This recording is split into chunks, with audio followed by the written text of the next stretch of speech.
Welcome to Surviving the Black Church, a podcast that sheds light and brings awareness to religious trauma and dismantles oppressive systems within the Black church.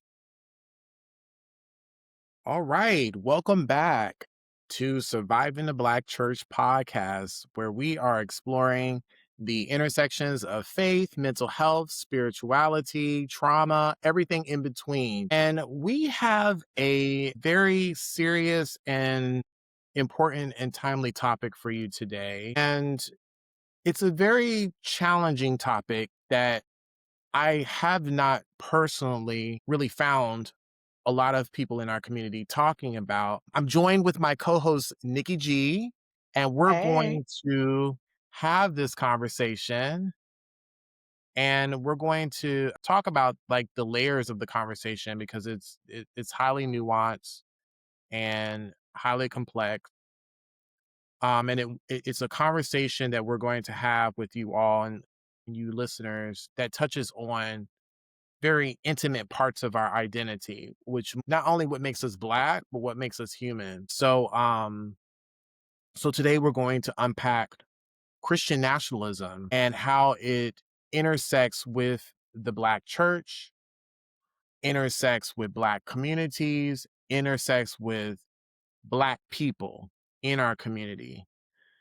And so, Nikki G, it's always a pleasure. It's good to have you on again as we're doing this podcast. And, we've been doing so many different episodes, but this one right here, whew, Yeah. okay, we're Yes. about to dive deep. So let's just start off with just the why. Why do you think that this conversation is so urgent right now? Okay. Well, hey y'all. This topic has been a long time coming, and I feel so honored to be having this topic discussed with my friend and co-host Jonathan. This is personal to me, this particular topic. For those of you that know a little bit about my story or have heard some other podcast episodes I was a guest on, I am a 5-time cult survivor, and a lot of the cults that I was in were very Christian nationalist type of churches. There was a lot of hybrids of the political agenda in the right wing evangelical arena and my Christian faith. So I were in a lot of the strategic rooms and saw how they operated, saw how they thought, saw how they put together strategically. This has been a long time coming. We're hearing Christian nationalism more, I would say, over the past, I don't know, maybe 10 years, 8 or 10 years, especially at the rise of the Trump presidency. We've heard Project 2025 spoken about a lot this year. But for our people, we wanted to have this conversation for our people. And I want to preface this conversation with this. We are not Democratic. We are not conservative or Republican. It is far beyond that. What we will be diving into will really be what is going on behind the scenes. In my humble opinion, and this is Nikki, the political agenda is just an avatar for what the true agenda is behind the scenes. We see different candidates running, it's bigger than that. And obviously, we're going to be biased and talk about it from an American lens, but Christian nationalism and its effects is global. We may get into that in maybe part 2 a little bit, we'll see. But I need people to understand we are not pushing an agenda for either side. We hear people talk about, hey, you got to get off of that Democratic plantation and come on over to the other side. Small government, the states have power on the other side. You're empowered. We're not here to debate that, y'all. And we're going to ask you to take those glasses off and take those ear pods off that have that filter that we're speaking from a left or right perspective. We are not. We are here to really get a more of a deeper understanding of what Christian nationalism is and how it impacts us. As a Black American, as a Black woman, when I was a part of these cults and I was listening and seeing how they strategized to get to where we are now with the second candidacy of President Trump and will be inaugurated in January 2025. By the time you're listening to this, he's either been inaugurated or is about to be. But, to see all these things unfold, and many people, even people of faith, that may not agree with a lot of the policies, maybe scratching their head and say, how did this happen like overnight? One minute Trump was running some years ago, and now he's ran again and he won. How did we get here? How do we get here with the overturning of Roe v. Wade? How do we get here with the Supreme Court being more of a conservative bent now? How do we get here with some of these laws in Texas and Florida? And to some, it may seem like it was just overnight. For some, especially those in the faith, especially our people that are in the faith, and just saying, I just want to love God, love my neighbor, love my community, raise my family, and that's it. I don't know about no Project 2025 and this whole agenda. I get it. But I want to preface our discussion today and say this: just because you are not aware and you are not connected with it does not mean that it's not happening behind closed doors, because I am a product of that to some degree. I was in those rooms when they strategize to give some of these policies to the Heritage Foundation to create Project 2025. Mm-hmm. We're not going to just get into Christian nationalism exclusively today. This Mm-hmm. is Surviving the Black Church podcast. What Mm-hmm. we want to do is show the intersectionality between the two, Yeah. which I don't think is being done quite often, if anywhere. And why not do it on this podcast? Right. The hope for these next couple of episodes is that someone would be encouraged to research, to critically think, to have healthy skepticism. You don't have to agree with everything we share, but our Mm-hmm. hearts as first survivors, and secondly, well, first as Black people, right? And then second, survivors of religious trauma. And then third, as practitioners, our heart is we have to get to this root. Where is Mm-hmm. the root? Mm-hmm. Where is the root, and how are we getting here where our people are now partially part of a pseudo liberation? Our rights are being squelched right before our eyes. How is this happening? Where is the pattern? And so we've talked about it, Jonathan and I. We've had personal conversations about this. Mm-hmm. Our hearts have burned for our people in these episodes. So I'm hoping that you all hear it from that place, from a heart posture, versus, oh, they just trying to be political. I mean, Yeah. you can hear it like that if you want to, but we're telling you that is not where we're coming from. Jonathan, you got Yeah. anything to And that, add and to that? that's and that's not even like that's not even I think um that's a point to even, kind of even suggest that we're being political. I think, there was an ancestor, an elder psychiatrist by the name of Dr. Fres Welsing, who said that, you know, if you don't understand the system and how it works and how it operates and how it functions, everything else is going to confuse you.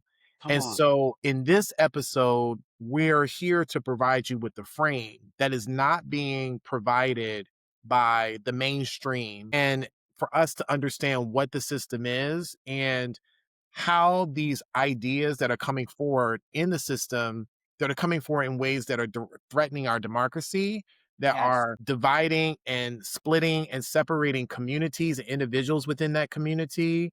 And it's also reinforcing systemic racism, systemic oppression, Hmm. systemic issues that are not really about the progress and advancement of human beings. And I too, not in the same in the way that Nikki experienced it with Christian nationalism, but I also have some direct experiences with being in Christian nationalist spaces where the ideologies up close are being reinforced by Black people, that where Black leaders are manipulating faith to serve a political or economic agenda and silencing a sense of dissent. And with that, there's no one talking about that in terms of how Christian nationalism, and we're going to get into briefly what, because we keep saying Christian nationalism, for those who are listening may not know what that is, but we're going to kind of give a basic understanding of what it is, but how having this conversation and how our commitment to this conversation is so important, and understanding what this ideology is, and the impact that it is making on our community, and how it's impacting Black people, and people who look like me, brown people, and finding ways that, we can resist the system, we can resist Yes. power Yes. system, this oppressive force, and find alternative ways to heal from it, heal from the negative impact of the system that is at play. So that's what we're here to do. So I know this is heavy, I know this is a lot, but also this is a topic that needs light, because Yes. by the end of this discussion, our hope is that listeners will take the information and at least feel more equipped and more aware of what this is. And there's not just, oh my God, I'm going to die. Oh my God, I'm going to collapse. Oh my God, this is going to, take over, and it's going to take over my life. I think hopefully this will at least reduce the intensity of how this ideology is manifesting, when we begin to understand the historical roots, when we begin to understand the impact on ourselves, on each other, the churches that we're involved in, and the communities at large. And so, yeah, this is all about empowerment. And so let's dive in. Let me add one more thing to Go this, for it. because I love how you mentioned the advancement of human beings. And there may be many people that are watching this, are listening to this, and you affiliate with the Christian faith. And so you may hear some of this information and say, well, what's wrong with a whole country being, overturned for Christ? What's wrong where every nation, everyone is a Christian? Now, that is your faith, so that is a bias, and I get it, right? But I'm going to ask for a second if you can watch and listen to this content without that bias at the forefront. Because at the end of the day, when we talk about human rights, human beings should have a right to choose their faith, to choose what is safe for them, what is not safe for them. If you are a person of faith, whether it is Christianity, Judaism, Islam, so forth and so on, if you are connected and affiliate with a faith and you want to encourage someone else to possibly think about it, consider it, that is great. That is not what we're talking about here. Christian nationalism is not consider. Christian nationalism is imposing an ideology on someone else without their volition. It is going against a person's will. And that's one thing if it's one on one. That's another thing if it's a family, if it's a community, if it's a state, if it's a country, it's a whole nother thing. And I think people need to understand you have a right to have your beliefs, but you do not have a human right to impose them on others. And so, at the epicenter of Christian nationalism, it is that imposition of this is what I believe, and therefore you should adopt these beliefs because I believe it. Now, whether you are a Christian or not, I hope we can agree that is not right. That is not right. According to the Bible and the Christian faith, even God doesn't impose his will on us to worship him. He gives us choice. And a lot of Christian nationalism removes choice and removes agency, and it substituted and establishes its own. What we're really talking about now is a theocracy, no longer democracy, but a theocracy. So, say all that to say, and we're going to get right into it. Like you said, Jonathan, try to take off the bias glasses that because I believe this, therefore everyone else should believe it. Everyone else should adopt to these beliefs and these policies and these ideologies, even if that means it's against their will. That is not a Hmm. human right, y'all. It's not. I don't know Yeah. if you want to add to that before Yeah. And I jump in. I think that is, even in that thought process of imposing, that's black and white thinking. It's Yes. it's very dichotomous. Is almost like there is this belief that everyone should be this one way, Mm-hmm. and adhere to this one way. Well, that's contradictory, like you said. It is contradictory to the Bible that promotes plurality or pluralism Come when it on. comes to religious expression and religious beliefs. And it restricts you from the right to your own choice, the right to agency, the right to autonomy. And Mm-hmm. so that's very clear that Christian nationalism is not about faith. It's about power. Yes. It's about political power. It's about cultural power. It's about Mm-hmm. social power. Mm-hmm. And creating this unequal, uneven power dynamic between one group of people and another group of people, or an individual and another individual. And that is emphasizing a sense of control, a sense of hierarchy, a sense of exclusivity. And people who do not conform to those values that are being promoted, whether you are outside of the lens of Christianity, non-Christian, whether you are LGBTQIA plus, Mm-hmm. whether you are even people who advocate for equity, That's right. racial equity, gender Mm-hmm. equity, Come on. all of those people in that group are considered and framed as a threat to the morality and the spiritual fabric of America. Huh?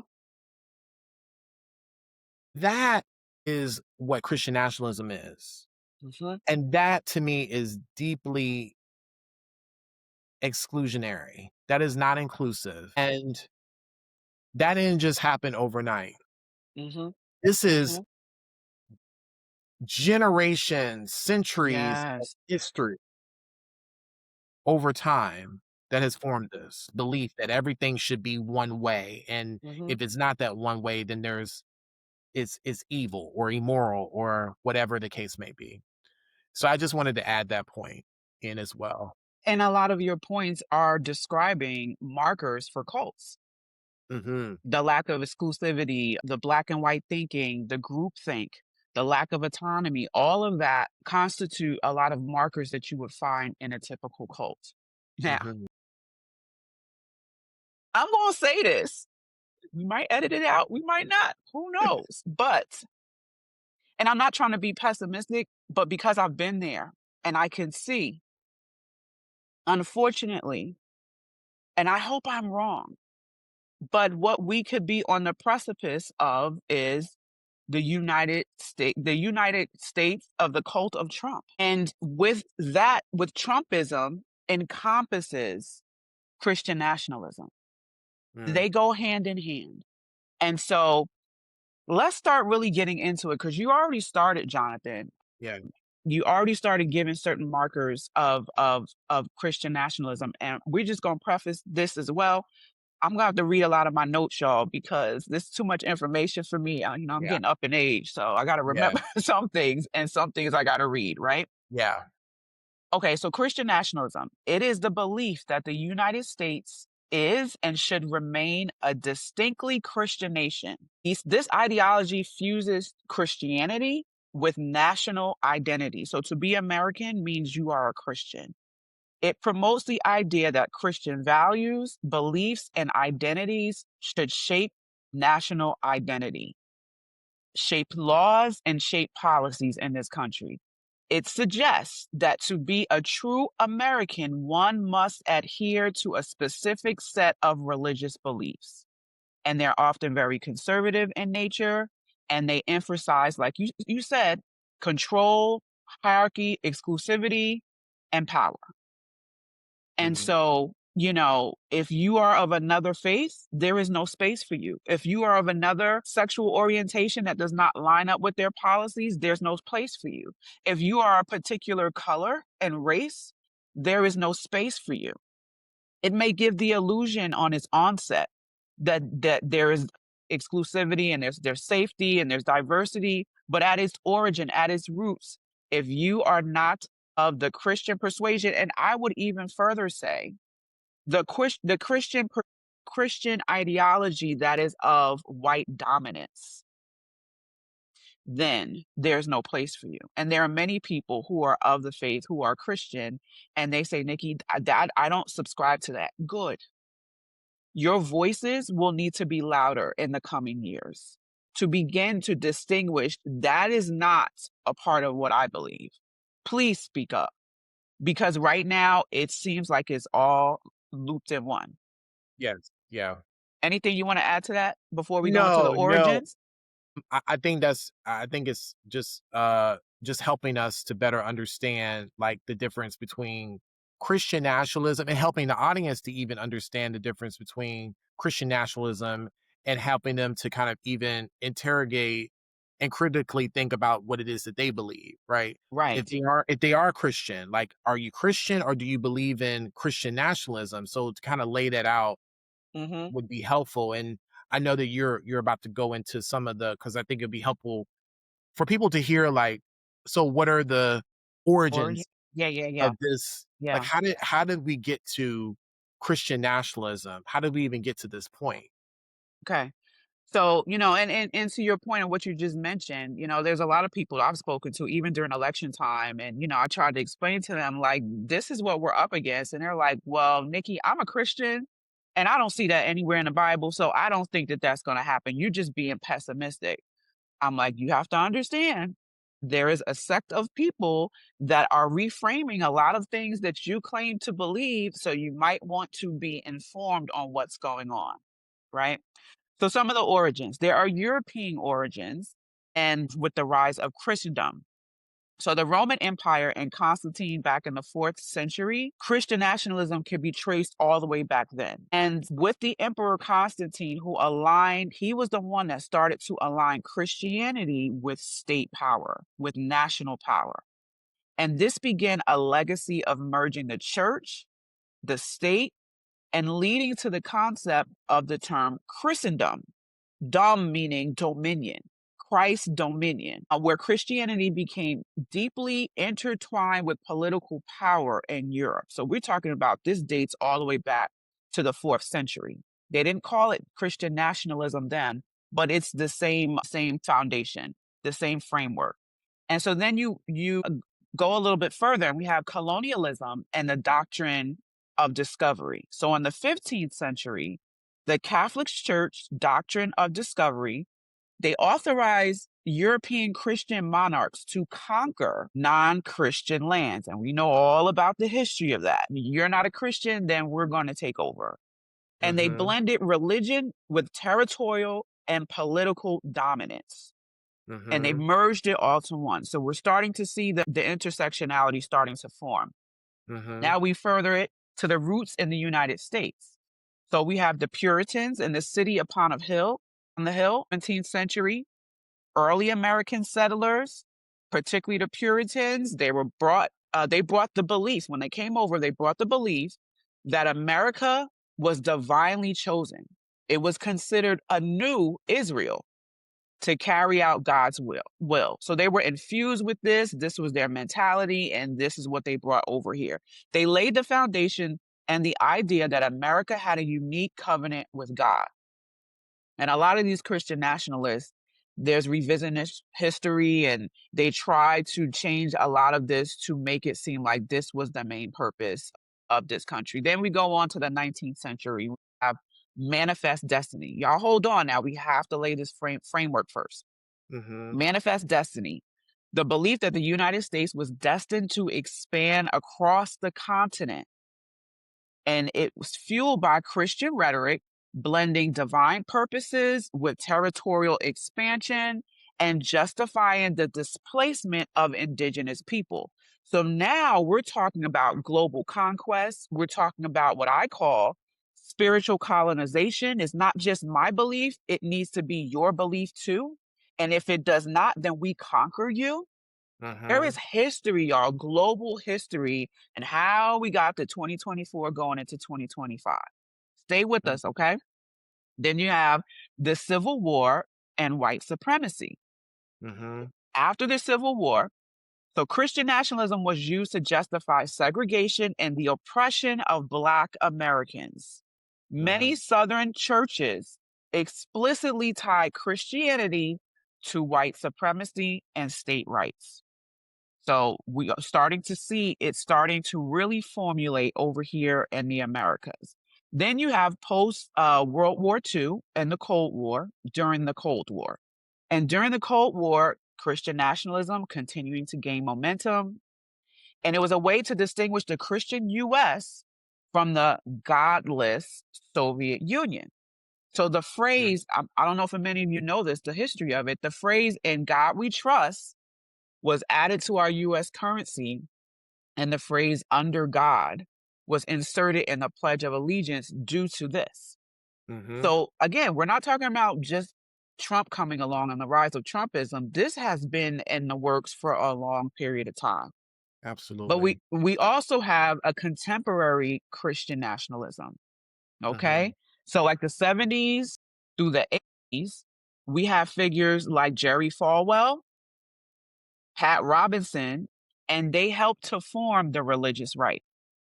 So the religious right is like a coalition of conservative Christians who sought political power to push a Christian moral agenda, right? With all of its policies and its ideologies.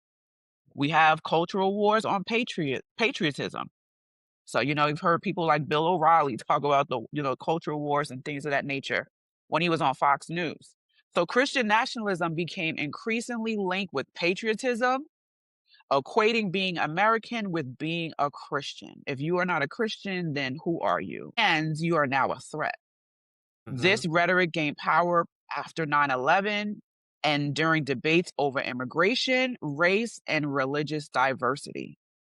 And then we have the Trump era and beyond, which is where we are now. Christian nationalism, it surged during Donald Trump's first presidency, where alliances with evangelical leaders and another area called New Apostolic Reformation, NAR for short, a lot of those leaders who feel like they are apostles and prophets and are called by God to help reshape America, to bring it into this manifest destiny.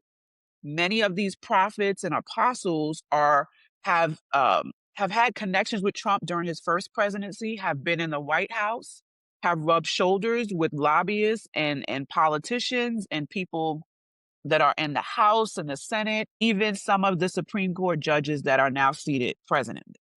And so these ideas that have been pushed, especially during Trump's era, his first presidency, restricting abortion or setting up the stage to restrict abortion, help me, Jonathan. We could edit this LGBT. out. I can't say it. LGBTQ plus IA rights. We'll edit that. And supporting religious freedom as a shield for Christian beliefs. So it has intensified. And I want to add this. When I was a part of a lot of these cults and these, what they call apostolic hubs, which were under the banner of New Apostolic Reformation, these prophets and apostles, they always foresaw this. They would prophesy it. They say it is going to be, and the people would be fueled with these ideologies, and they will be relentless unless it happens. And at first, when Trump came on the scene, they did not see him as a candidate that could push a lot of this through. They looked at him as someone that was claiming to be a Christian, but really wasn't. They looked at his character. They looked at a lot of his history with women and, things of that nature. And so in the beginning, a lot of these prophets and apostles were like, nah, he's not the one. But they saw his brashness. They saw how he really didn't give a, and he would say whatever came to his mind, and he would kind of bully people around. They saw this. And after a while, the prophets and the apostles that were like, no, no, no, no, all of a sudden now, they claim that they're hearing from God, that this is the man of the hour. He's your Moses. He's going to deliver this country from the clutches of the left, of the policies of the left, of diversity. And a lot of this, and we're going to be honest, y'all, here, a lot of this is cloaked in white supremacy, y'all. White dominance, maintaining white dominance. And they looked at Trump as a Trojan horse to basically get into the White House, talking about first term, and then helping to institute a lot of these policies that they were just waiting to make a big part of American life. They were waiting for that. They were waiting for a particular candidate, and Trump was their guy. And this is part of the reason why he is still going to be president in 2025. So that is some of the origins. I'm gonna stop right there and see if Yeah. there's anything that you wanted to add. Yeah, and I just want, Nikki just gave the origins and the history, and I think it's important for us to have the historical context, but it goes back to the original definition of this is not about faith. This is about Come power. on. This is Yes. about power. This is about political power, cultural power, social power. We got to remember that power is a huge element, and there was no separation of church and state.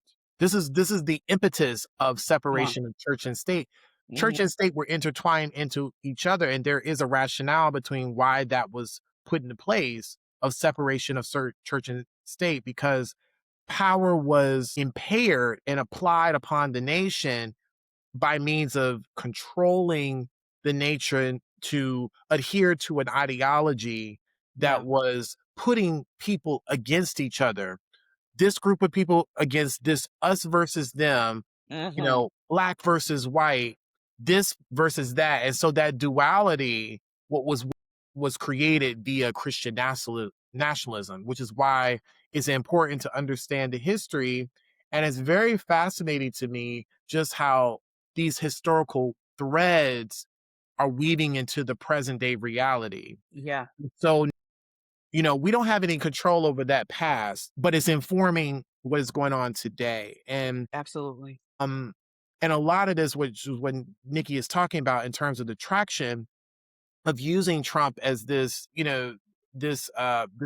Trojan horse, yes, excuse me, and allowing some of this stuff to manifest all over again. And so, what are some of the, this is where we can go into some of the The key beliefs. characteristics and traits of this movement that's forming Hmm. today Hmm. Hmm. around Christian nationalism.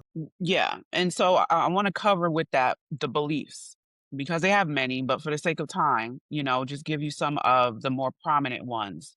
America, and I kind of alluded to this already, America as a Christian nation. So they have the staunch belief that the US was founded as a Christian nation. That is its purpose, to be a Christian nation, and that its laws and its policies should reflect biblical values. And so you may have been living in this country for a minute and you know that, there are Christians, Hindus, Muslims, and, we've coexisted, and people supposedly had their choice. But the goal of what Christian nationalism is beyond everyone coexisting. They want one religion to dominate, which is Christianity. And some of you may say, like I said earlier, well, hey, Nikki, I'm a Christian. What's wrong with that? Again, we're talking about, is it of the people's will, or are you forcing and imposing your beliefs not only on people or people group, but the entire nation, right? They also believe divine justification for political power. So the idea that Christians are called to reclaim the country for Christ, blending politics and religious ideology. So some people can say, okay, Nikki, Roe v. Wade has been overturned. Now, beyond that, certain states, you can't even get an abortion, even if it's an emergent situation. In the state of Texas, and I think back in October, the Supreme Court basically gave them the green light to say, even in emergent situations, if a woman is in labor and is of need of an abortion to save her life, that the doctor can't perform that. Y'all can look it up. Maybe we'll put the link of the article in the show notes for people to check out. But now we're talking about life. We're talking about human rights. We're talking about certain rights and services denied to human beings in this country because of an ideology that is trying to take over in this country. And again, how is that human right? You may say, Nikki, I am against abortion. I am pro-life. That's great for you. That is you. You don't get to impose that nationally over a group of people because that is your belief system. And this is the crux of where we are at. And this may cause a lot of people to start really sifting through their belief system. And we're not trying to tell anybody, come out of this belief system, don't be a part of this, Mhm. that is not the goal here. But I need to express that a lot of this stuff that is being erected and being put into law is anti-human rights. Mhm. There's also the exclusionary worldview. So non-Christians or those who don't conform to conservative Christian values are often seen as threats to the nation's moral and spiritual fabric. So, if you are part of the LGBTQIA plus community, you don't affiliate with our morality beliefs, which is that traditional marriage, and that's a problem. So, what do they do about their threats in order to establish these laws and policies? They get their politicians. They get their men and their women in certain offices, and not just national, local, y'all. So they can start establishing their policies and start to push out those who do not fit the Christian national values and beliefs. Anything you want to add to that before I continue? I'm just helping the audience with just tying this back into the original definition. All of what Nikki is talking about is power and control, power and control, power and control. It's almost like state sanctioned violence in some ways. It's Woo. this violence being imposed and using it when we talk about manipulating faith, but using things that are spiritually and emotionally appealing that Mhm. sound good, but they're not good. It's Mhm. actually violent and Mhm. abusive. So how can I exploit the vulnerabilities of human Yes. beings, especially Yes. those who Yeah. come from marginalized and oppressed groups, and Mhm. using these types of ways and strategies to take ownership and control in areas like government, Mhm. with, passing laws or policies that reflect Christian values to say, this is good. We don't want to kill babies, or, Mhm. we don't want Mhm. trans people going into bathrooms, or whatever the case may be. And, Mhm. or even just in education, we don't want to talk about critical race theory. We don't want to talk about we don't want to put that in it because we're teaching kids how to be racist and all of that. So we're going to ban books. So we don't want to talk about that. Or even just prayer in schools, or they're taking, prayer out of schools. And all this type of stuff is all in this effort of trying to control the Yeah. population. Right. Yeah. Right. And this is not conspiracy theory, y'all. No. This is real. This is historical advancement of this ideology from all the way from Europe here. We just laid a lot of that framework. And a Hmm. lot of what you just said, Jonathan, is what I'm going to move into now, which is part of they have many staple ideologies under Christian nationalism. But Hmm. one of the ones that, to me, is the most prominent, and I was actually a part of when I was in these different cult environments in my past, is something called the Seven Mountain Mandate. You can Hmm. look it up, do your research. There's books on it. You'll find stuff on YouTube. And when you hear about it, most likely it will be from some of these prophet and apostles that, they call themselves prophets and apostles, and they will be talking about what I'm about to describe. So, Hmm. prominent theology within certain Christian nationalist and dominionist circles. So the average person that says, I'm a Christian, I'm going to church, I'm reading my Bible, loving my family, loving my neighbor, loving God. That's not what we're talking about. This is a small but very influential part of those who subscribe to Christianity. And it was popularized by someone named Lance Wallnau. He's written a lot of books. He's been an advocate for Trump from the start. He considered himself an apostle in the beginning, but now I think he has learned to start to be more covert, and he now considers himself a global strategist. Because if you think about it, that's, again, remember, the avatar is politics. The goal is theocracy. It's control. It's an authoritarian type of environment being instituted in this country. So he developed this ideology, Seven Mountains Mandate, with a lot of leaders in the NAR, which is New Apostolic Reformation movement. The concept is it's rooted in the belief that Christians are called to influence and to ultimately control 7 key spheres or mountains of society to fulfill the dominion mandate that was found in the book of Genesis, chapter 1, verse 28, where God commands humanity, or really his people, to subdue the earth, right? So they take that scripture literally, and those who are a part of this ideology, they now look at the Bible not as a book to encourage your heart, to get you to, be kinder to yourself and to others and to love. They look at the Bible now as a manifesto. They look at it as a strategic book, and the marching orders are in this book. So now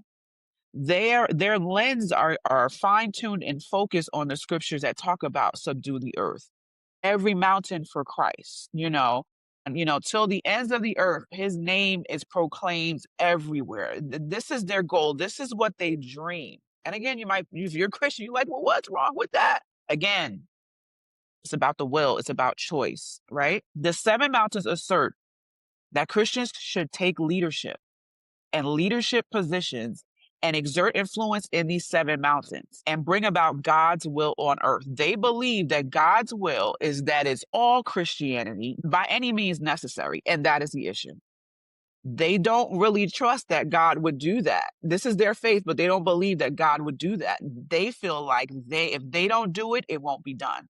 So they are infused with this dream and this vision that if we do not take the land, if we don't conquest, if we don't conquer, if we don't make sure that everybody is uttering the name of Jesus and that they become Christians, then it's not going to happen.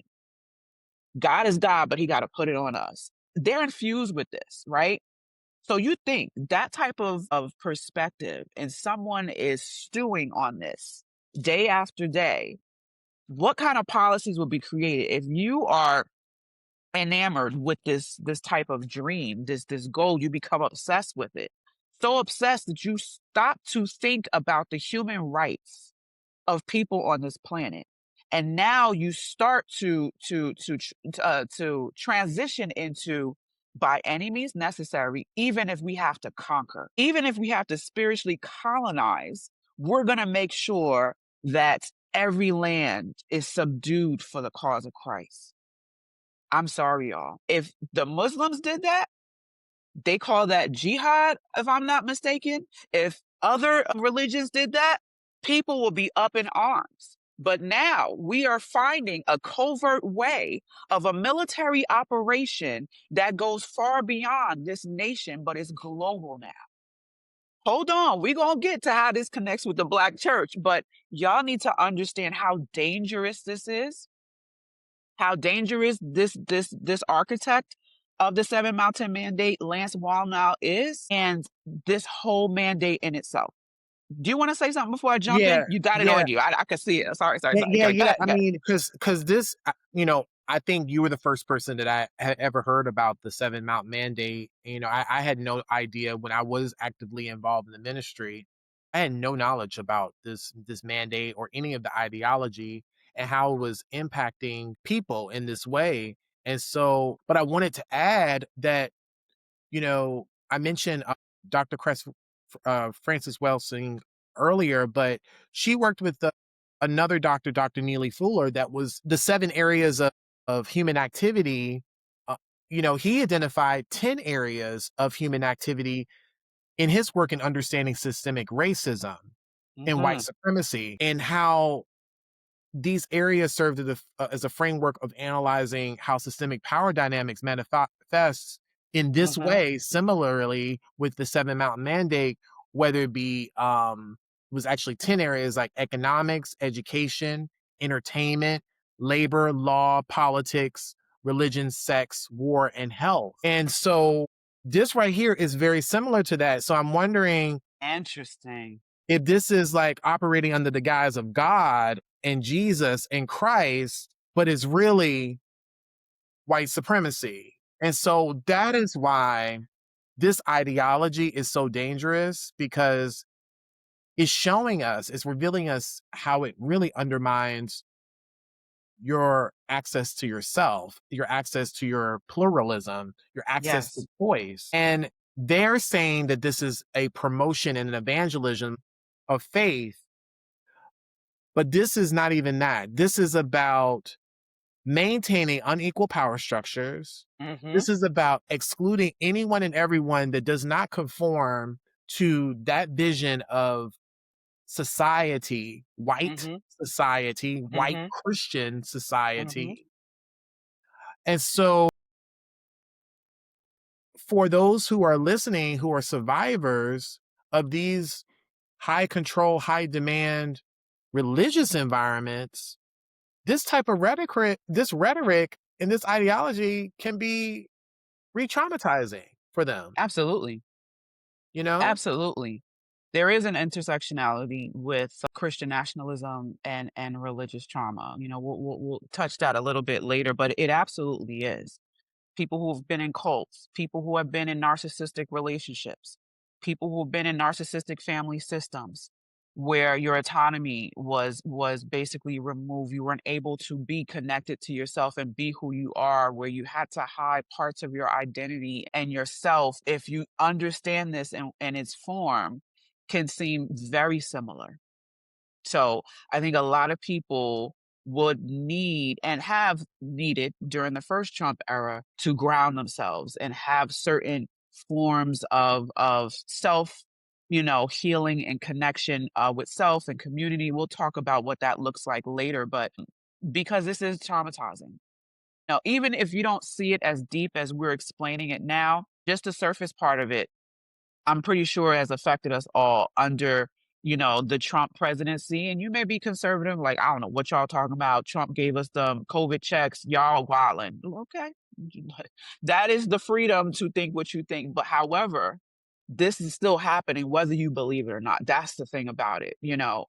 So anyway, breaking down this ideology, 7 mountains. Okay, Nikki, Jonathan, y'all talking about 7 mountains. What are the 7 mountains? Okay, the mountain of religion. This is a mountain that supposedly represents all religions, but in their mindset, all the religions are underneath and subsequent to the main religion, which is Christianity, right? And Christianity being the dominant faith and moral authority. So the goal with the religious mountain is spreading Christianity and enforcing biblical teachings on a societal norm. Let me back up and say this. When Lance Wallnau came up with this framework, this strategy, if you will, his notion was the typical American church has been asleep. They've been in the back row, falling asleep, going to church, leaving church, going home, and not doing much. They're not active in society. They're change agents in society, world changer. This is the terminology that was used when I was in those spaces. You got to be a change agent. You got to be a world changer. You want to take dominion. You got to be a dominionist. And so he feels like because that's happened, the church position as far as influence in society is at the base of the mountain. Meanwhile, those who he feels are counterproductive to their policies and their ideologies have been at the top of the mountain, at the apex of the mountain, gaining influence over society. He didn't like that. He felt God didn't like that. He felt that God was saying to the church, get from the base of the mountain, get to the top of the mountain. Once you are at the top, spiritual colonization, dominion, you can take it for Christ. But the conflict is, how do you get the church from the base of the mountain to the top of the mountain? And this is where these 7 mountains come in. Let me describe it, then I'll talk about how his strategy was to get them to the top. All of this will play a part in your everyday life in 2025. You may be listening to this like, Nikki, Jonathan, y'all talking woo-woo. This is conspiracy theory. What does this have to do with, when I do my taxes? What does this have to do when I have to take my baby to school? It will be front and center in our lives. Whether you are American, a Black American, brown, indigenous, white, you're going to feel the effect of all this. So stay with us. All right. So you got the religion mountain, then you got the family mountain. This mountain focuses on traditional family values, emphasizing patriarchal structures, gender roles, and the sanctity of heterosexual marriage only. The goal is to combat cultural shifts such as LGBTQIA+, their rights, to shift feminism and secular parenting. That's the family mountain.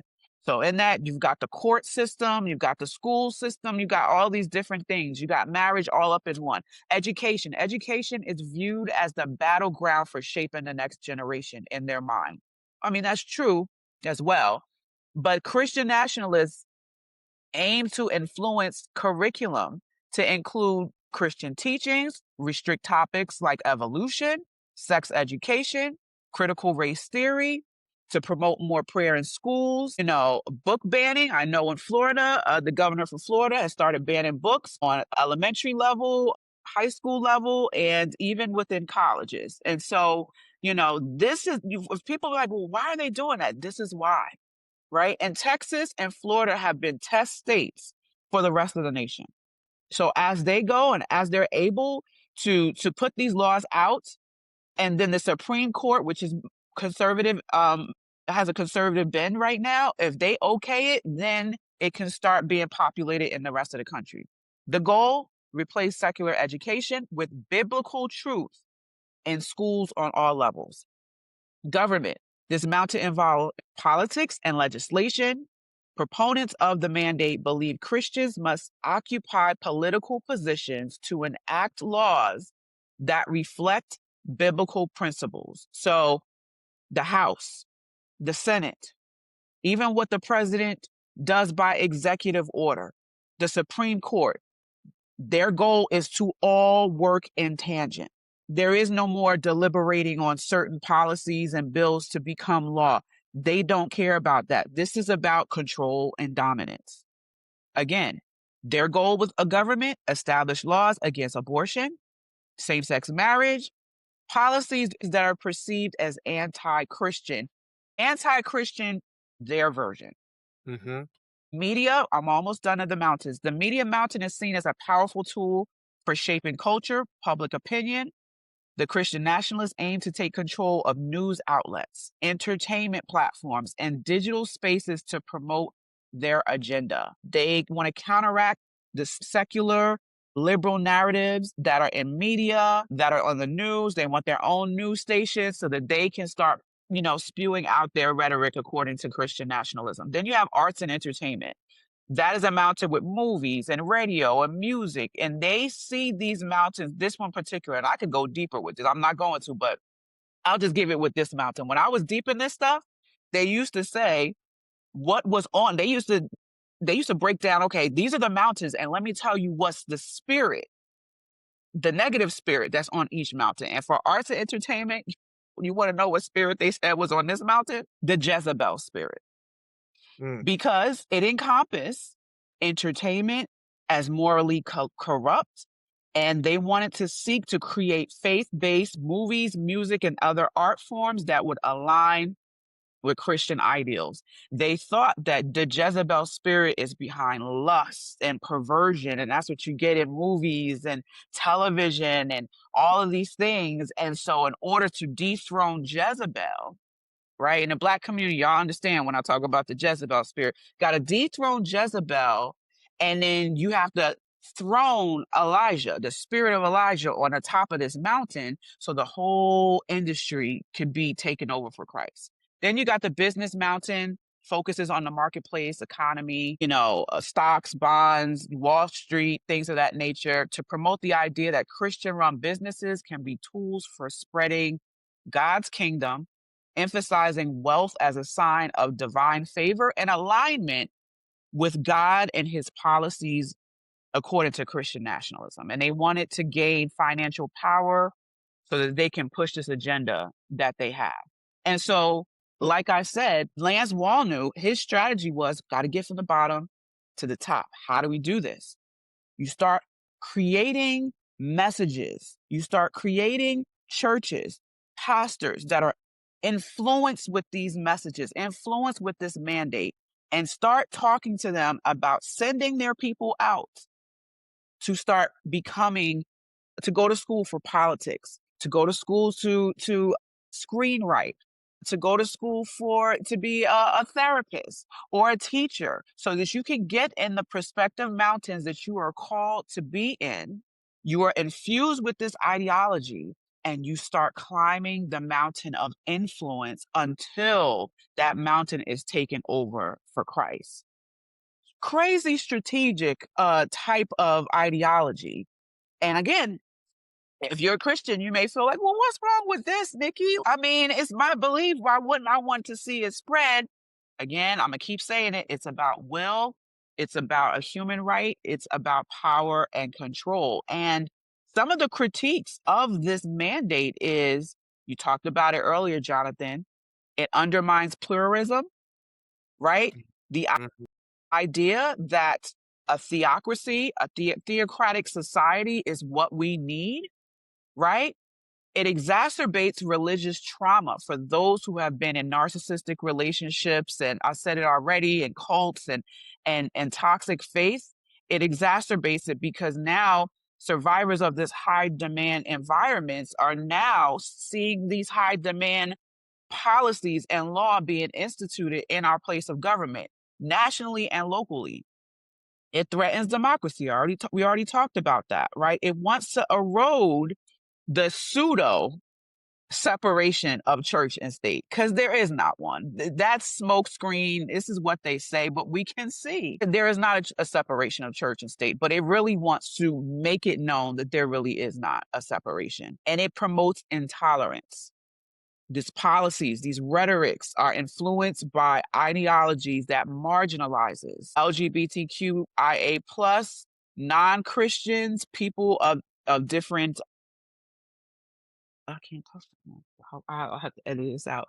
People of diversity that are not adherent to traditional gender roles. And so these are some of the problems with this mandate being instituted. And some of you may say, well, that's not going to affect me. Unfortunately, if they have their way, it might affect us all. So, But the question, Nikki, is where are Black people in any of this? Like, okay. where are the Black? Like, this is not talking about our experience at all. Mm-hmm. It's like it's almost like they are. It doesn't feel like anyone is included. Anyone, because what about the use of religion to justify oppression, like slavery, like colonialization? What about the erasure and demonization of indigenous spiritual practices that have been inflicted upon by religion? What Come on. about the marginalization of certain religious groups such as Muslims and Jewish folks Mm-hmm. Mm-hmm. in terms of the impact of Christianity? What about when they talk about the LGBTQIA groups, of the discrimination and even just the harassment against LGBTQIA individuals, or the gender-based violence against people who are being restricted because of reproductive health care? What about those types of areas that religion seems to be distorting Mm-hmm. the perception of how we engage with our own humanity? Yeah. And so a lot of this is deeply dehumanizing and Yes. genocidal in some way. Yes. Yes, it is. Because you see all this framework, you see how this is for centuries Yeah, has been building and building and accelerating. And it's like, I can't be me because of this. right, And now we're at a place where it's one thing if it was somebody's personal ideology and personal beliefs, but now it's coming out of the mind right, into the pen, onto the paper, into, a politician's hand to possibly become law. It feels very traumatizing right, because depending on what it is, whether you're Black and having issues just being Black in America, whether you're LGBTQIA plus in America, you already feel like you want to hide. And you fight to make sure you connect with who you are, your authentic self. But now You're talking about the establishment of these policies that will make us want to hide for safety. This is very dehumanizing. It is anti-human rights. And it is spiritual colonization, a complete takeover, you know? And I'm gonna go out there and say this. I might get the tomatoes thrown at me, but I want to say this, at least in this country, I'll stay in this country, okay? I don't see someone that is of a different faith that is not Christianity trying to take over the whole Mm-mm. country, No. trying to take over their city, trying to take over their block. They respect that their neighbor can have a different religious affiliation and they can still love their neighbor as they love themselves. They Right. can still honor their neighbor. They're not looking at their neighbor with disdain because they have a different sexual orientation or Right. because, have you read the Quran today? Have you read the Torah? They're not imposing their beliefs on someone else. But Right. I'm sorry, y'all. And I'm going to say it for me. When I was in these spaces, I did this. So I'm saying Yeah. this as a person who was blind and did not understand how judgmental I was on people who did not fit, the group think that I was in, that did not fit the Christian national agendas that I believed. I was very judgmental and prideful and had the mindset that I had to conquer too. It wasn't enough for me to just believe it or my family to believe it. I had to, influence my neighbor and my friends. And a lot of my friends that have seen me go through all these stages of life, they're like, Nikki, I'm so glad you got out of that. It's like who you are now. I'm like grateful because I was a menace, y'all. I was in this stuff. I had a big poster. See how I got my poster back here, my painting?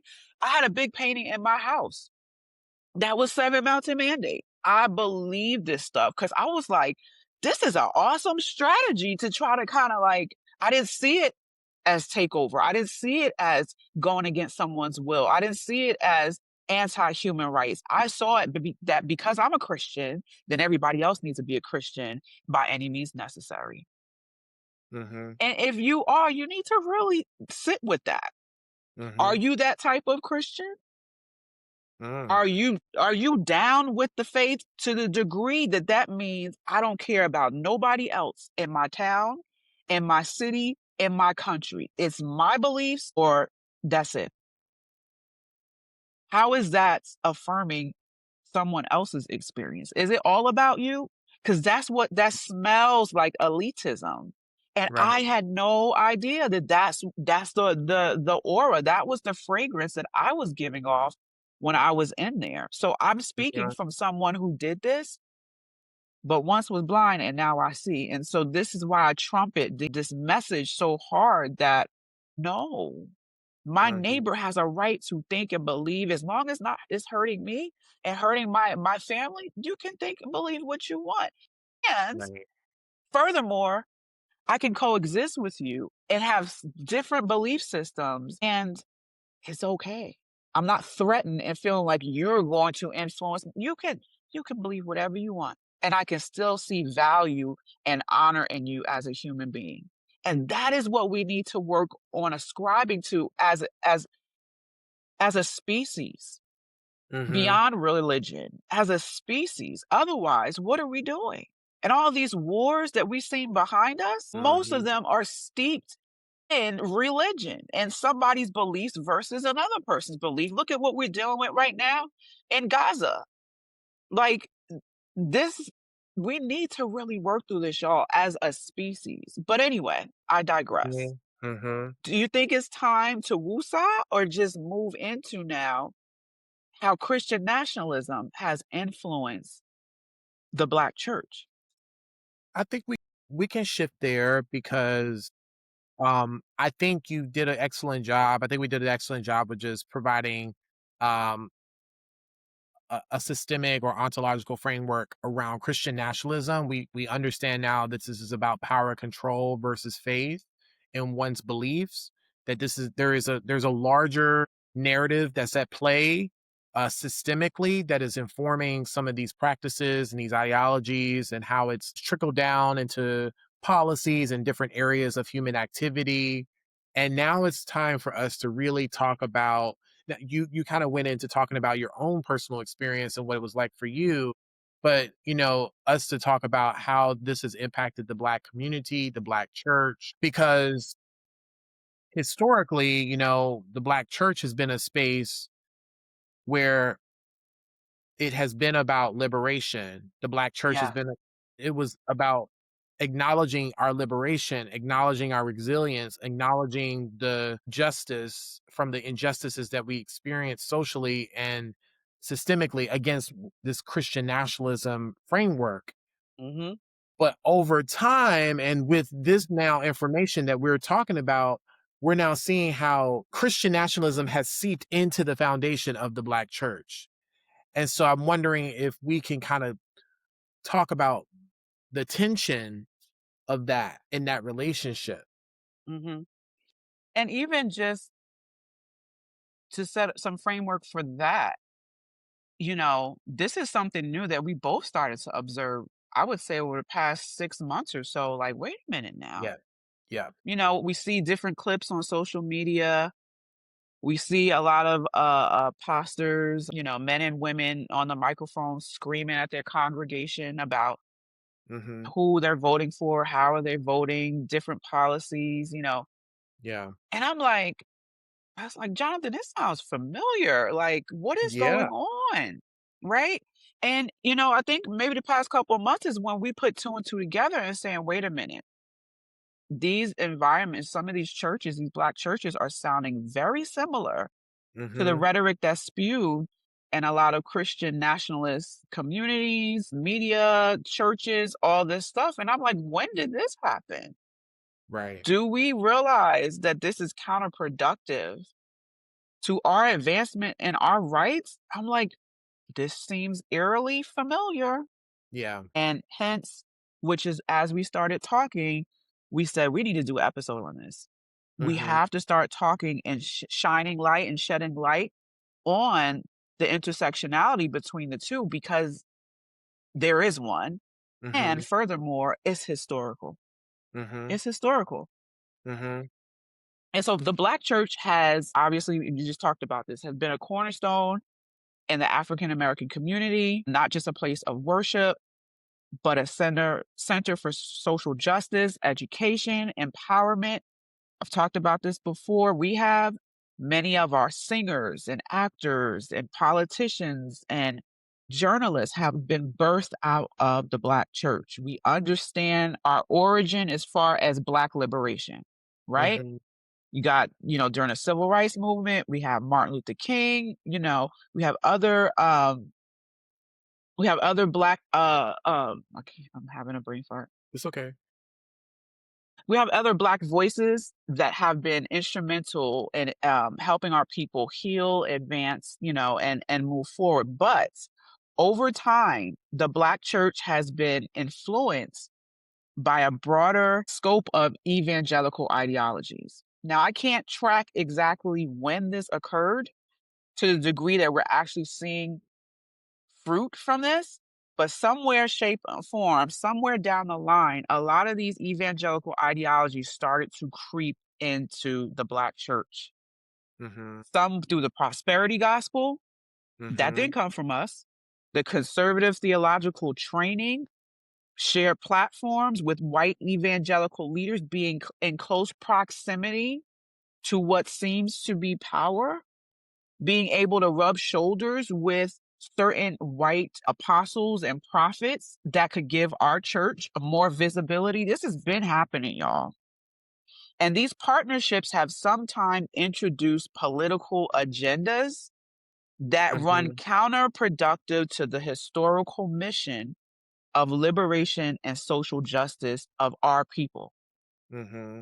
And so, we look at it like, okay, well, how is this connected with Christian nationalism? Well, they seek to merge a particular interpretation of Christianity with American political power and emphasizing reinforcement of systemic inequality. And some of this includes voting rights, opposing radical equity programs, pushing patriarchal and heteronormative family structures, promoting capitalistic values, And a lot of this is pushing up against our human rights, our rights to be who we are as a people, and for the advancement of our people. But the kicker that we've been noticing is the recruitment from the Christian nationalist side, how they've been actively recruiting Black church leaders to legitimize their movement and present it as radically inclusive. And that is the kicker. Sure, come to our church, we'll introduce you to our network or what have you, and we can all sit around and have a prophetic roundtable and hear what's on the heart of God, right? I've streamed some of those prophetic roundtables where there's one or two Black voices and the rest of them are white, and what God is saying for the nation is coming through white voices, as if they are the ones that define morality, that define what issues need to be addressed, but that's how they've set themselves up in the church. And the only time you hear from Black voices when it concerns a Black community, and that's all. No, we need to talk about how a lot of what you are pushing for and saying God is endorsing is actually anti-Black. It's actually anti-LGBTQIA plus.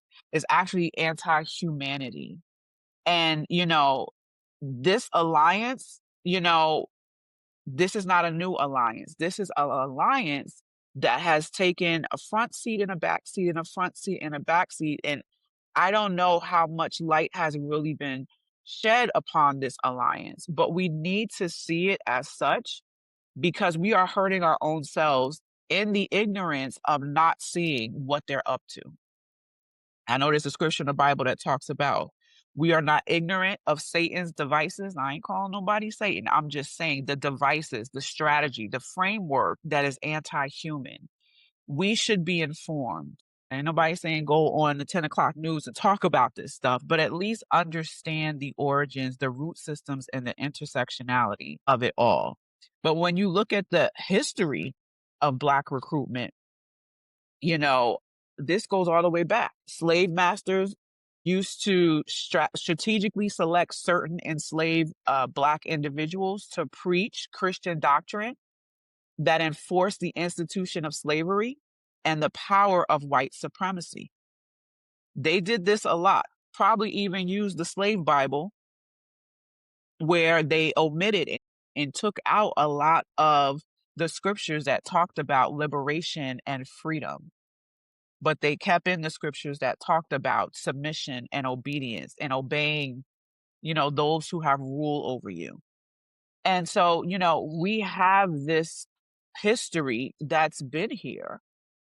Back in the day, white slaveholders often prohibited Black people from learning to read for themselves. And they used the Bible for those who did eventually start to read. The Bible was the first book that they actually read. So there is this deeper connection that we have as a people to the Bible, to the faith, and even to some of these policies. But they relied on Black preachers under their control to communicate a lot of this distorted anti-human theology. And because most of the preachers were unaware, they were unaware of the real motive, they became in alliance with a lot of these slaveholders, these churches, these leaders. And we fast forward to 2024, 2025, and a lot of Black preachers and Black churches have come into alliance with Christian nationalism, whether they realize it or not. I'm going to pause right there and see if there's anything you wanted to share. Yeah, I mean, I I think that, the Black church has not been immune to Christian nationalism. The influence of Christian nationalism has definitely had an impact on the Black church, and this is something that we have not broached yet because people tend to fear or avoid these conversations around this topic because of whether it be the the programming, the conditioning, the brainwashing, the hypnosis, and the delusion that many of us are, the spell that we are under when we are just trying to survive in this world, in this life, that we don't challenge or confront some of these things around, like, especially, our entry or introduction to our faith or even Christianity. We don't ask these questions. We don't Mm-mm. even understand why we are even going to church. We don't even understand why we are reading the Bible. We don't understand the why. And our history is showing us that this relationship between Christian nationalists, Christian missionaries, people who were promoting this in back in the day, and their relationship to the enslaved preachers that were recruited to carry on this message, to promote submission, promote obedience, and to misuse scriptural interpretations, verses like slave, obey your earthly masters, in order to justify the oppression, to double down on the slavery, to double down on the ideology, and how today that dynamic is manifesting and continuing on in different ways through the Seven Mountain Mandate, Mm-hmm. or the 10 areas of human activity with Dr. Neely Fuller, and Mm-hmm. how this people in our community have internalized racism, internalized religious trauma, internalized all this stuff. And so-called leaders in our community have been allying with people like Trump and people, Mm-hmm. you know, in these particular groups. Black leaders are allying without a conscious awareness of the history, without a conscious awareness of what is leading to these conversations and these meetings. Right. And they are legitimizing policies that are anti-Black, that are harming individuals in the Black community, Black leaders that are doing Mm-hmm. this against their own people. And whether it be, opposing certain programs or promoting some of these patriarchal or heteronormative structures or white led ideologies. And so this is being done mindlessly. This is being done without any type of critique. Nothing. It's just, we believe in God and God is our this, and it's a hypnosis. It's a delusional way of presenting themselves in this way, and it's sad because now we're kind of looking to our left and our right. It's like, are you really for us? Or are you against us? We're doing that in our own community, and people are Yeah. planning up these churches that are white nationalist churches through a black body. That's just the crazy making that's going on. So that's what I wanted to add to this. And there's so much, so many layers to this. So Right. Right. yeah. And listening to what you're saying and what I just shared, it's like I can give you an example. All right. So when I was in some of these cults and these Christian nationalist cults or whatever, and we would have prayer meetings, whether virtually or in person or what have you, and there would be prayers for the nation. I was connected to a lot of ministries where prayers for the nation, prayers for Israel was top tier. And when they would talk about what was needed as far as prayer, what were the top issues on the heart of God in this nation, many of you probably can finish my sentence. The two that reigned supreme was the ending of Roe v. Wade and the ending of certain rights given over to the LGBTQIA community. Uh, that there would not be an advancement of the freedoms and the laws that are necessary to make sure that we honor that community. They wanted those two areas stopped. Why? Many reasons why. What was told to us is that those two issues were the reason why America was not being blessed. Those two issues alone were the reason why there was so much hardship in this country. And if we could, this is what they said, if we can get those two areas basically to work towards our agenda, then God would bless. It'll be the United States of America. God bless America. We would get his blessings because they felt as long as those two issues were still in the same state that they were in, that there was a curse over the land. And in order to break the curse, you have to deal with these two main issues. So, being vulnerable, I believe this wholeheartedly, right? I was a part of rallies. I was a part of prayer movements. I was a part of fasting movements around these two agendas. Now, going internally and thinking back to that time, did I sit with that and say, okay, God, is this, are these the only things that are on your heart? Is this it? The top two? This is all I need to focus on?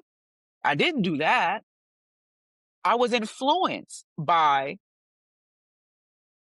whiteness and their ability to promote themselves as if they knew what morality is, as if they knew they had a direct line to God that Blackness never had. These are all internalized thoughts. I'm saying it now, but back then this was subconscious. I didn't realize it. You are the majority. You are the ones that seemingly pretend that you have closer proximity to God than anybody else. Why not believe these are the only two issues that are on the heart of God? I fasted, I prayed, I flew all over the country and went to conferences. I wore the red tape over my mouth that said life. I gave up meals and friendships and going out and having fun in my 20s and 30s because I believe this wholeheartedly. I totally skipped over my Blackness, y'all. I totally skipped over how does this impact my people in the beginning. After a while, I started to say, wait a minute. Now, when I left, it wasn't because of these spaces. It wasn't because I started to put this together. It was more spiritually violent type of situations that helped me to get out. If y'all want to know more about how I got out, that's a whole nother conversation. But I was like, wait a minute. My wait a minute started happening when I started to see more of our people getting gunned down by the police. Nothing being done about it. In cold blood, shooting innocent Black men, right? So when this started happening, I'm sitting here like, well, surely this gonna be on the top of the list because this is an injustice. This is not right. Like, all right, now we are one in Christ. Isn't that what y'all say? There's neither Jew nor Greek nor slave or free, male or female. We are all one in Christ. And a lot of white folks use that scripture to not talk about the injustices of our people. I'm sorry. But anytime any of my friends would bring this up as something that needs to go on the intercession list, that is a scripture we heard. We don't need to focus on all of that. We're all one in Christ Jesus. Okay, so God's heart is not hurting when he sees this. It's only abortion in the LGBTQ community and the issues there. That's it. Nobody said that, but that was the implication. And a lot of these leaders I sold into, I gave money, I went to their conferences, I prayed with some of their leaders. Honey, when this stuff started happening, mum's the word. You didn't see anything on social media. You didn't see anything coming from their services on their platforms. There was no newsletter to say, hey, our brothers and sisters in Christ are hurting right now. Let's join together and pray for the ending of this and that there be healing. No. And you know what that does? Or it did? It made a lot of myself included and my friends internalize this message that God don't care about the Black community. He only cares about whiteness and the advancement of whiteness and their policies and their procedures and their dominance and the ability to spiritually colonize the planet. That's all he cares about. So I learned quickly, but it was subconsciously, that God only cares about the white agenda. Wow. Now, obviously, there are many of you listening like, I'm white and that ain't my agenda. Good. But that was how it was put.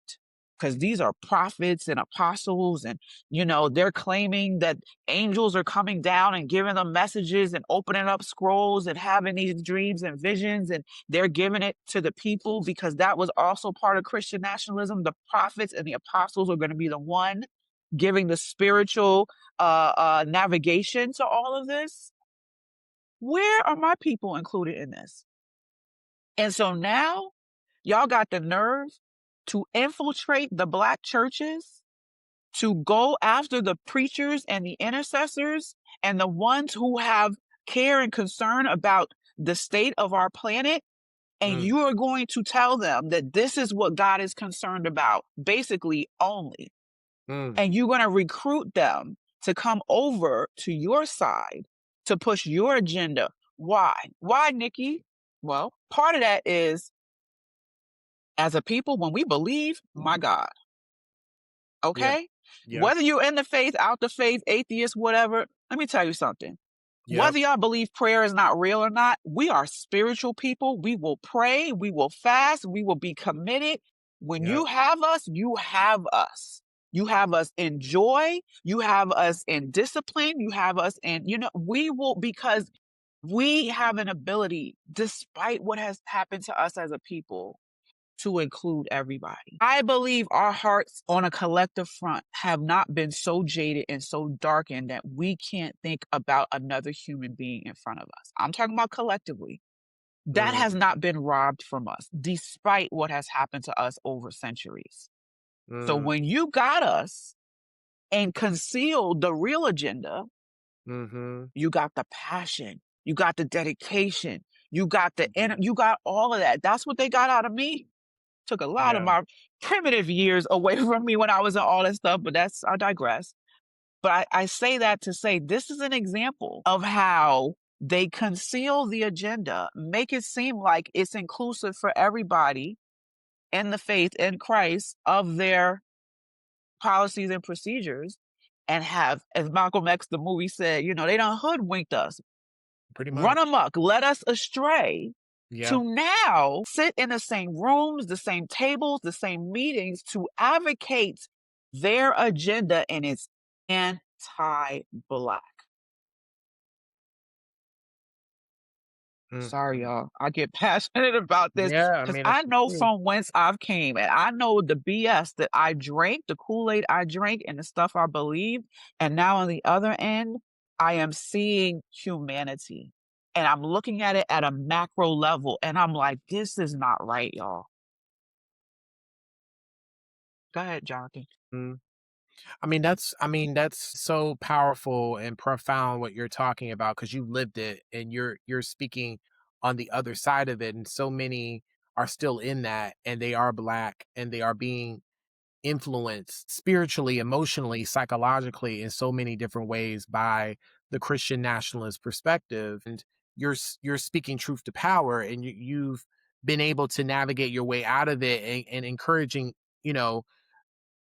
people who want to make that decision to do so. And I think that's why it's so important for us to do this work, and highlighting just the facts. I mean, this is the history. This is what it is. I mean, this is not our opinion. This is just us laying out, the cause and effect and the natural consequences of internalizing Christian nationalism. And this movement has had a powerful movement on the lives of so many people, not just Black people, but just people, human Yes, beings the in Native general, Americans, yep, the Trail of Tears, everyone. all that. Yep, Yes, yep, yep. all people. And it's just, I'm so glad that we're doing this. And yeah, so okay, so I just want to pause here because we can edit this out, but I don't know where we go from here.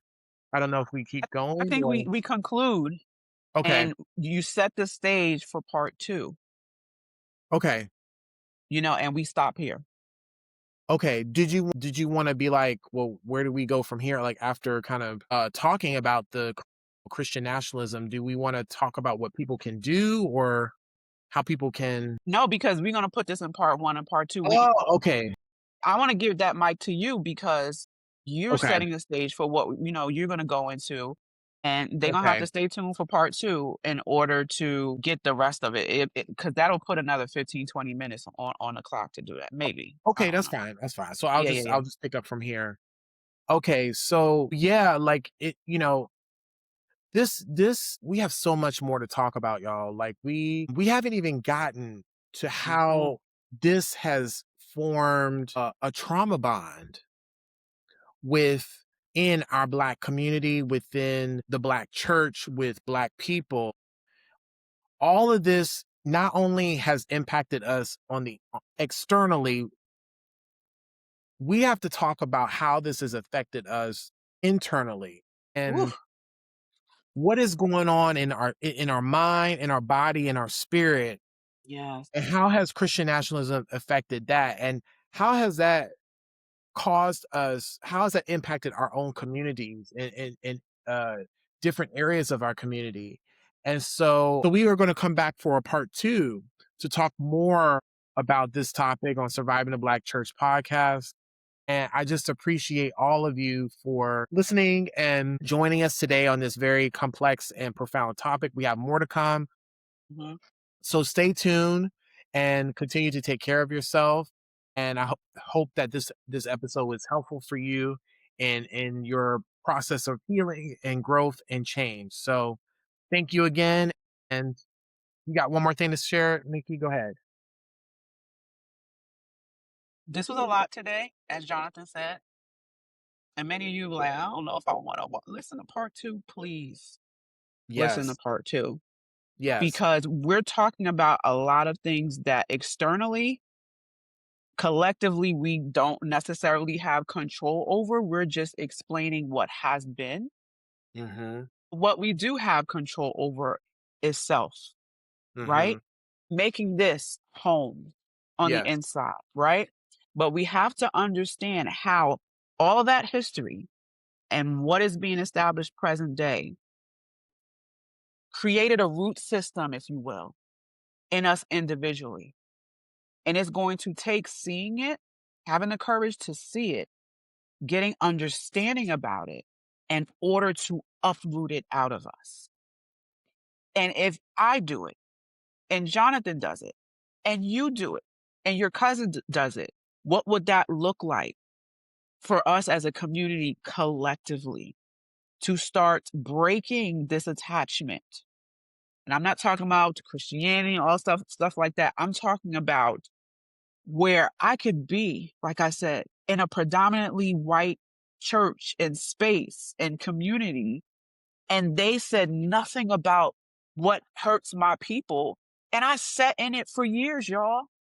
I participated in it for years. I didn't object because of the thinking I had at the time. Like I said earlier, that whiteness is right, is spiritually right. So I had a lot of unpacking that I needed to do. I needed to see why I thought that at that time, and how do I deal with untying and untethering from this psychological cord, this emotional cord that I had with that belief system. If that interests you, stay tuned for part 2. Don't miss it. We're going to go deeper. We encourage you to invoke your breath work, your grounding practices and techniques, because this is and can be a lot, but we are intentionally tethering some of this information because the intention is not to cause people to enter into pessimism or have Yeah. existential crisis, but we need to see so that we can acknowledge, so that we can heal. That is our heart, right? And I'm going to throw a little plug.